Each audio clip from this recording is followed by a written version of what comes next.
on the 220 flooded forest Discus Aquarium. And we have some pothos up there. Also been a little bit of a change to the 125 gallon Malawi River. Yeah, we got some new wooded plants in there. I'll explain that. Yeah, not only has it been a busy week building the fish basement annex, but there's a bunch of stuff going on in the fish basement as well. So we're going to touch on, of course, the progress on the annex. Another week in the books and a lot of change, a lot of progress. We're also going to take a look at the 600-gallon Asian Jungle. I swapped out those lights. I need to bring the temperature down in that room a little bit. Having all those big spotlights up there without any plants growing on top doesn't seem like it makes much sense because it's creating a ton of heat that I'm having to dissipate. So trying to be more efficient there. And in return, I had to borrow some lights from the 220 Discus, so we went back to Kessel's over there. And I had to rehome some wooded plants from the Asian Jungle to the 125 Malawi River. We'll take a closer look at that as well. Let's jump right in. Okay, let's jump into the progress on the fish basement annex. So this is actually Wednesday that I'm filming this, and unfortunately Monday I was so busy at my day job that I didn't get a chance to do anything here. Yeah, I just don't know what it is sometimes. You know, I told work I'm putting an annex on the fish basement, and they just looked at me like I'm crazy. I don't understand people, but who knows. At any rate, they're keeping me busy, but we're still getting stuff done on the annex. So despite work's best efforts to keep me tied up and away from the annex, things are getting done. Let's see where to start. So Monday, nothing got done. Work won that day. But Tuesday we finished electrical and started with insulation.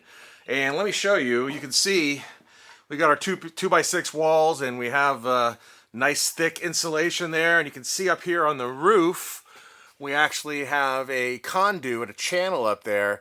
So we're going to have air constantly moving on because upstairs is actually an exterior deck.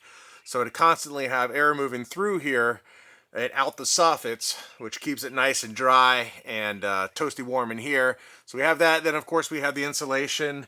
And one of the big things we did was we went and got more material. So let's start over here. We got the doors. So you can see we have 2 doors on each side and then sets of windows. We have the doors. We have the windows, storm doors, and all green board drywall. And oh my gosh, not fun loading all that up, bringing it home, unloading it. Good times. But at any rate, you can see, again, insulation everywhere, all that work going on. It's getting a little late in the day. We need to get the can lights hooked up, and let's get some light in here. But so this is PVC or vinyl material that you can use around the windows. It doesn't rot or anything like that. And some trim. And we come out here, we got some light. You can see another one of the doors.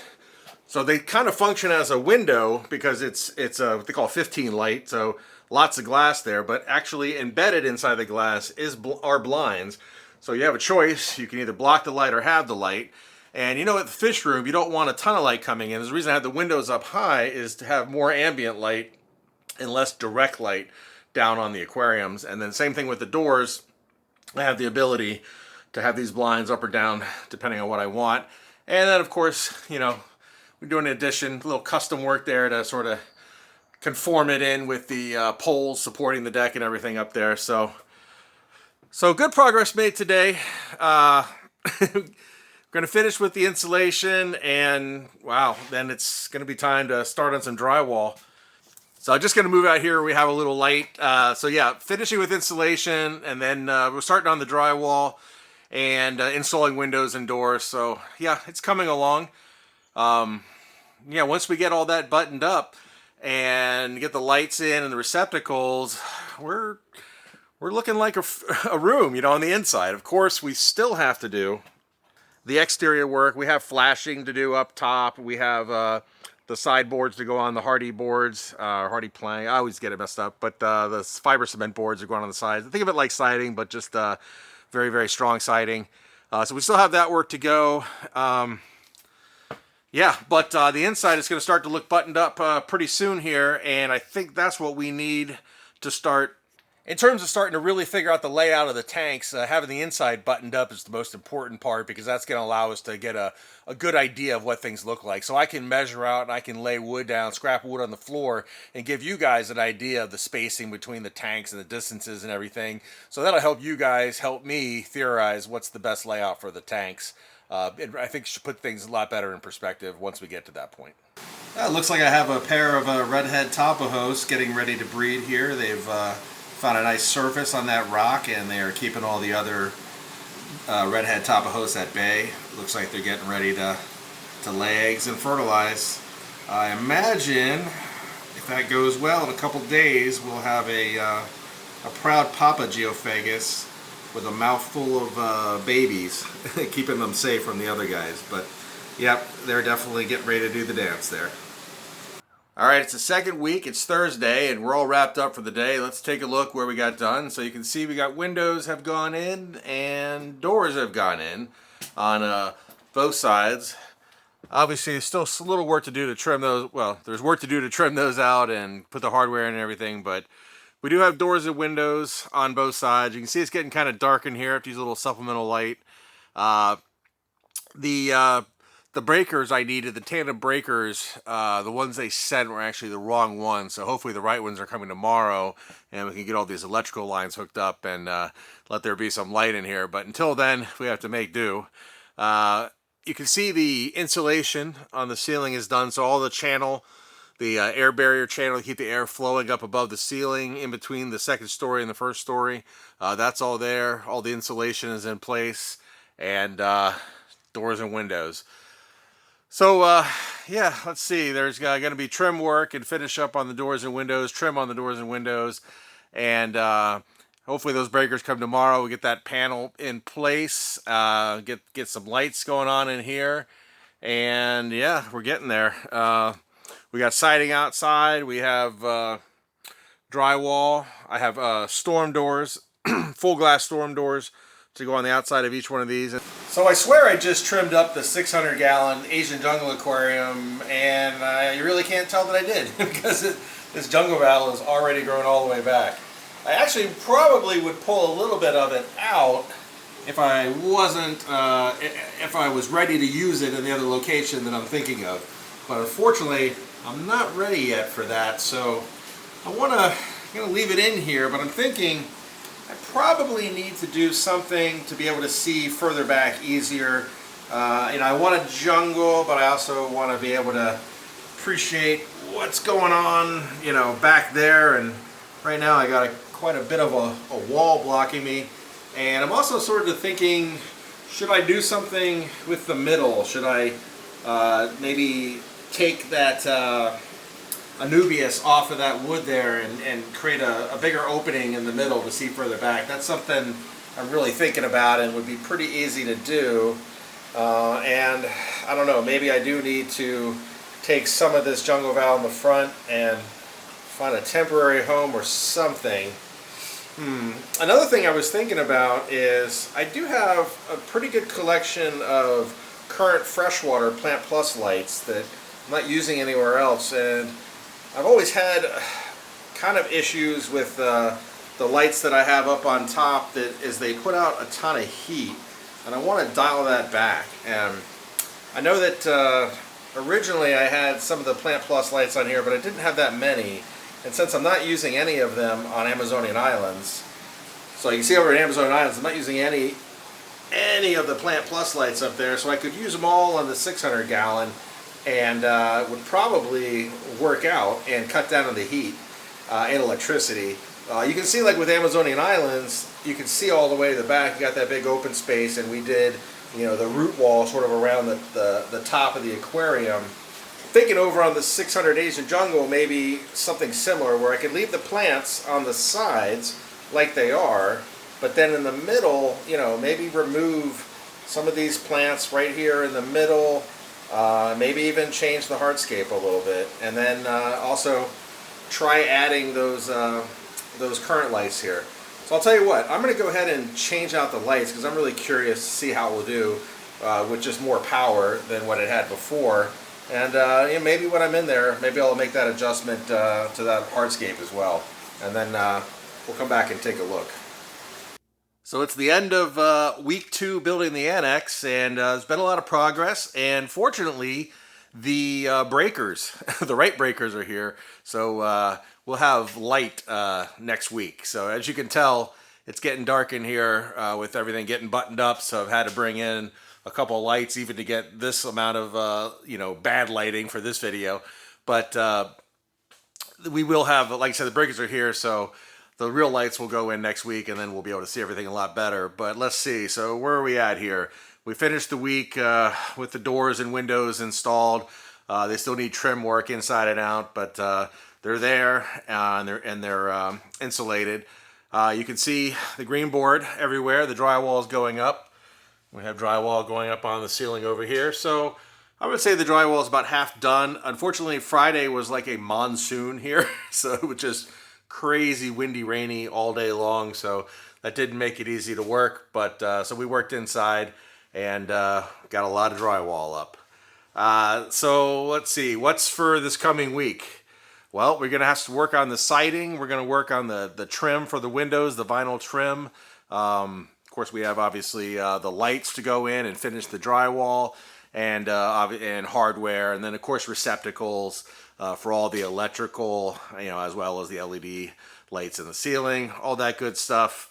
What did I say? Finish up the drywall. And yeah, we're making some real progress here. I think after that, or I think a large part of next week will probably be working on the siding outside, getting it all cladded and everything done on the outside.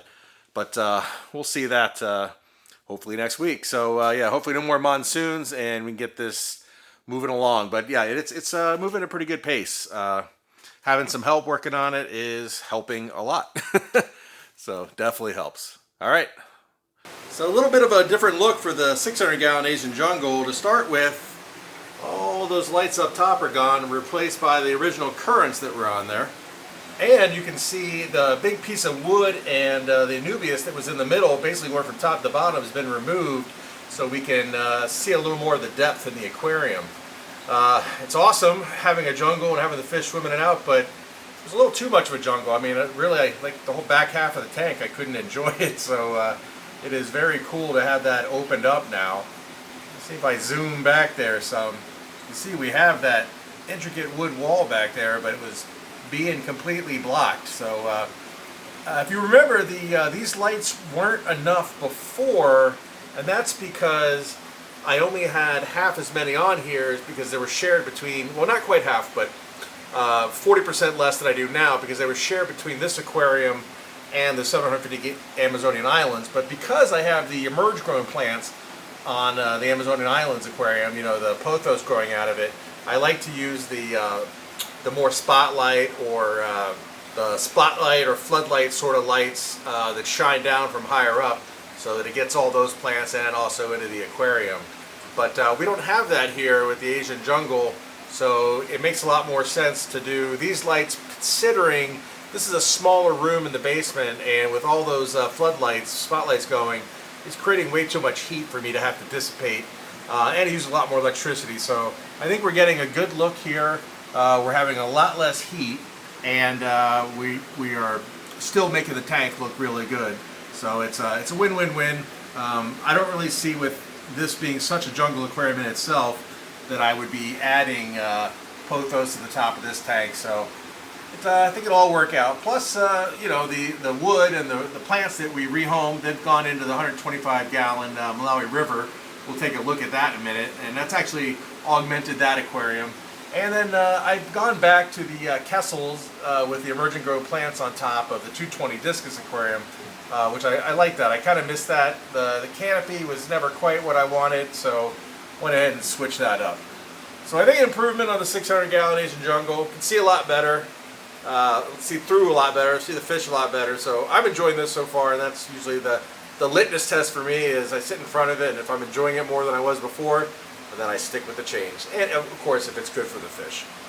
So in addition to construction, I've also been doing some aquarium theory crafting out here in the fish basement annex. As the walls get up and everything, and as I'm sort of getting a real good feel for the room, I take the tape measure out, and I've come to realize that the original design of a really, really long tank along the back wall, a really long tank in the middle, and a really long tank on the right isn't going to work out quite so good because the space in between is too tight for big aquariums to be that close to each other. And make them the width I want them to be. So for example, Predator Bay is across from my desk, and maybe there's 36, 40 inches in between there, but my desk is low, and when I'm walking through there, I can lean on the desk or sit on, so it doesn't feel cramped. It's not, if there was two Predator Bays next to each other with only 36, 40 inches, it would feel pretty cramped, and that's sort of what this was feeling like in here. Because another thing I thought about is someone had mentioned doing a C-shaped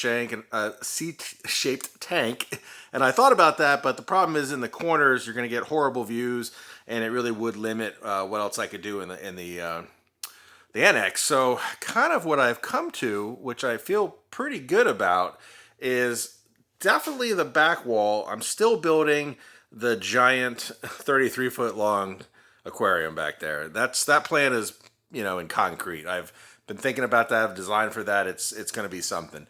So that's there, right? And I definitely want to use the space over here for the 12-foot tank. But what I was thinking is I was going to do a really wide tank there, but if I do a narrower tank, again, it'd still be 24 to 30 inches wide, 12 feet long. That'll leave me plenty of room here that if I actually leave the middle of the room open, because we're going to have a tank right here behind me, a 12-foot long tank, and then in front of me, we're going to have the 33-foot long tank. And I was thinking leaving this part here open and then having two large tanks to either side of these poles. So these tanks here would be like 9 by 6. Again, 9 by 6 over here, and then leave open space there and open space in the middle. That's kind of what I'm working with right now. That gives me a lot of options for stocking, and allows me to shift what I was going to keep in the 12-foot aquarium up against the wall to one of these 9 by 6 aquariums out here, because they'll actually work really well in there. That footprint will work really well with the type of species I'm thinking about. So that's where it stands right now. Again, like I said, once all the drywall's up and everything and the tools are cleaned out of the way, I will bring in some scrap wood or cardboard to do some mock-ups and sort of lay out and get the feel, so you guys can give me your input with, I know it's gonna be hard on camera to see the distance, so we'll do that. I'll do the mock-ups and we'll get the tape measure out. That way you guys can sort of see what I see, and we'll get a sanity check on the design, and or somebody will come up with a better design, and then we'll do that. But yeah, just a little, I know I said I wasn't going to keep doing aquarium theory crafting, but it's just too hard to have a purpose-built space for aquariums and not do that. This is something I've dreamt about, better part of my whole life. So it's been a long time coming. So yeah, you can imagine. Pretty excited, and I'm already, like I said, theory crafting about aquariums. Getting a little ahead of myself, but we got good progress. It's not going to be that long before we start working on aquariums, so it is something we got to figure out the plan. Because once we figure out the plan of the room, I also have to get there on the paper and start drawing, the diagrams to scale and start figuring out all the specifics. Don't want to be doing that while you're cutting and screwing wood together. You want to have that design all ironed out on paper well ahead of time. So of course we don't let anything go to waste in the fish basement. So the wood and the plants that came out of the 600-gallon Asian Jungle, well, they found their way into the Malawi River over here on the left side of the tank, which was a little bit underserved in terms of vegetation and everything. You can see we've got that was the big piece of wood that was in the middle of the other aquarium, and the Java fern, and then the Anubias.